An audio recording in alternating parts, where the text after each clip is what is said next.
What's up, YouTube? I am Figures here.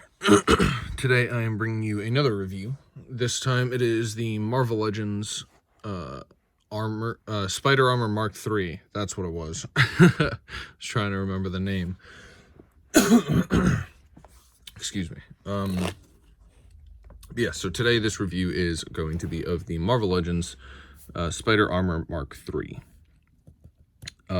I really like this figure. Just going to start off and say that I really like this figure, and I really hope we get some more of the PS4 Spider-Man suits, because those are great. Like, I'd love to see the Spider Armor Mark II, or even like a new Raimi suit, which I know, that's a movie Spider-Man, but they could, that could be an excuse for them to re-release it.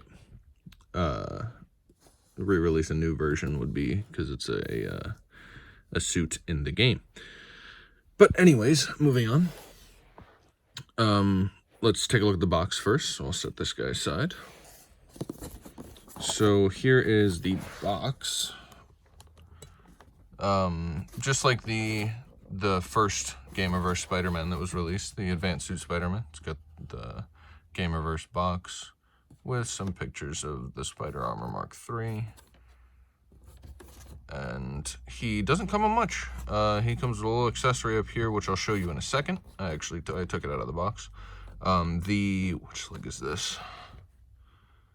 This is the right leg. The right leg of the Hobgoblin Build-A-Figure.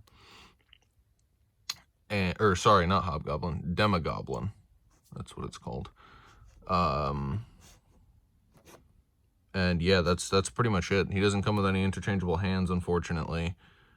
Just the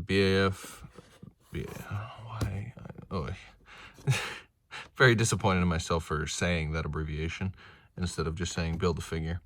It just comes with the Build-A-Figure leg and a little web accessory that I'll show you right now. So we'll set the box aside. Let's see if I can prop my camera up back on the tripod. Tripod's a little loose. I'm probably gonna have to get a new one. But yeah. So here's the accessory he comes with. It's pretty cool. It's a little web face covering thing. I'll see if I can demonstrate on him. I should be able to. You can just stick it on someone's face and make it look like he shot a web on their face. And the Velocity Suit Spider-Man actually comes with this, which is meant to go over. Let's actually see if I can do it on this guy entirely. Should be able to. It's meant to go over this portion here, and then he comes with the face thing, so you can make it look like he's all webbed up. Put that on any villains you have or something, and make it look like Spidey's kicking their ass. So pretty cool. I like these accessories. I do. Hopefully they'll add like another accessory to go around the legs. That would be pretty cool, in my opinion. Just more web accessories in general, honestly, because I feel like they don't give us enough. They give us those like the web shooting accessories, but those aren't that good. I don't think they are, at least. These ones are very nice though. I like it. Anyways, moving on to the figure itself. We'll do a quick 360 for you.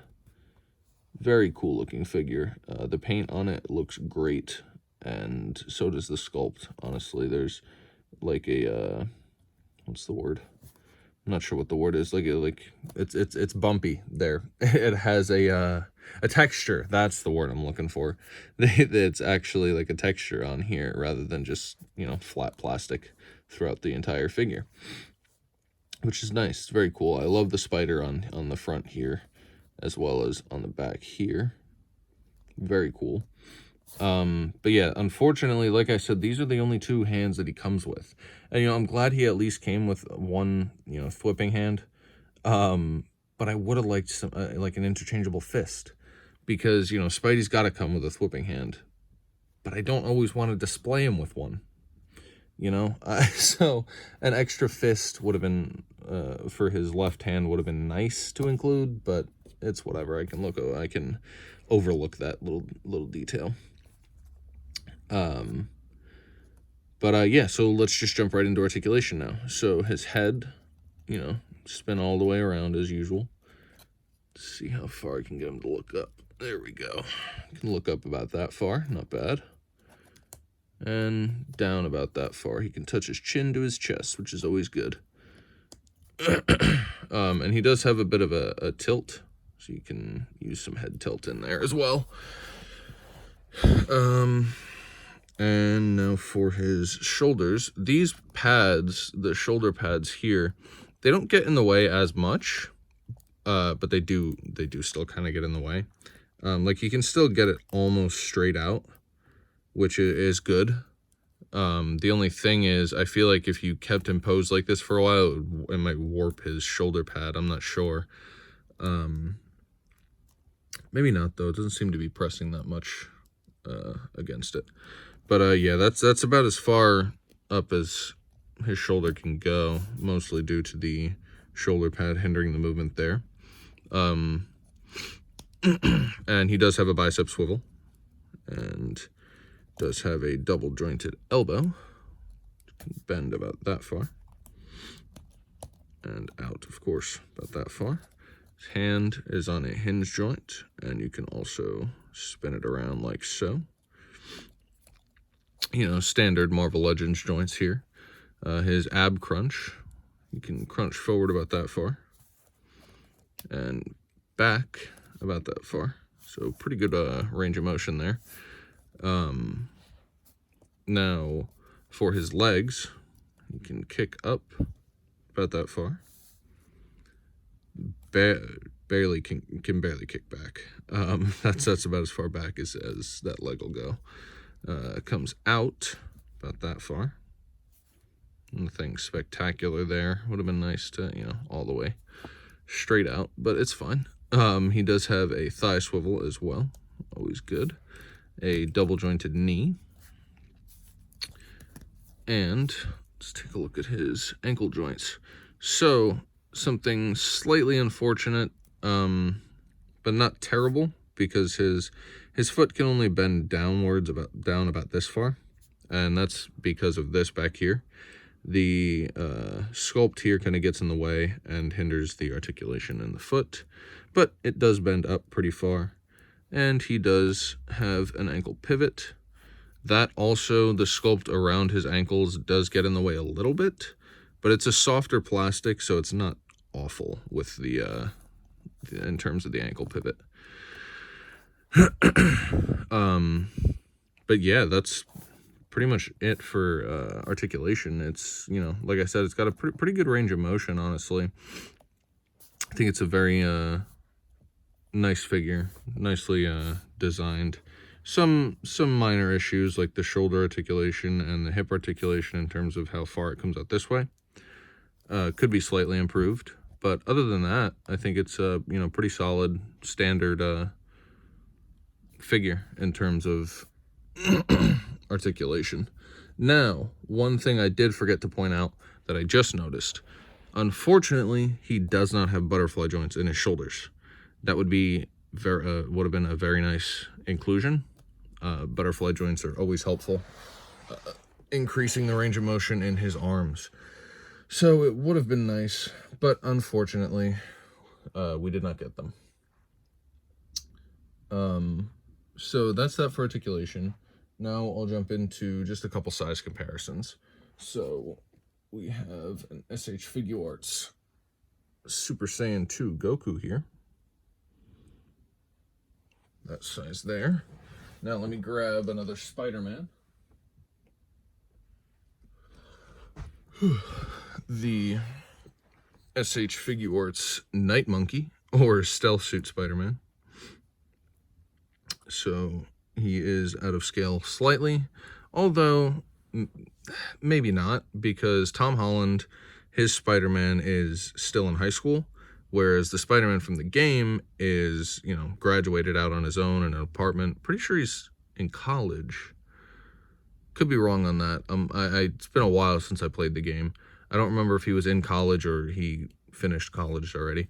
But anyways, he's an adult in the game, so it would make sense that he's a bit taller. So I guess you could say it's kind of in scale with the Figuarts.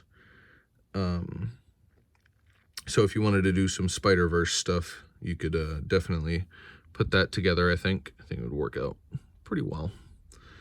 Now, in terms of Goku and him, if you wanted to do some kind of crossover there, I don't really know if they're in scale. I'm not sure how tall Goku is, but I feel like he should be taller. But yeah, what are you gonna do? Let's see. What other size comparison could I do? You know what?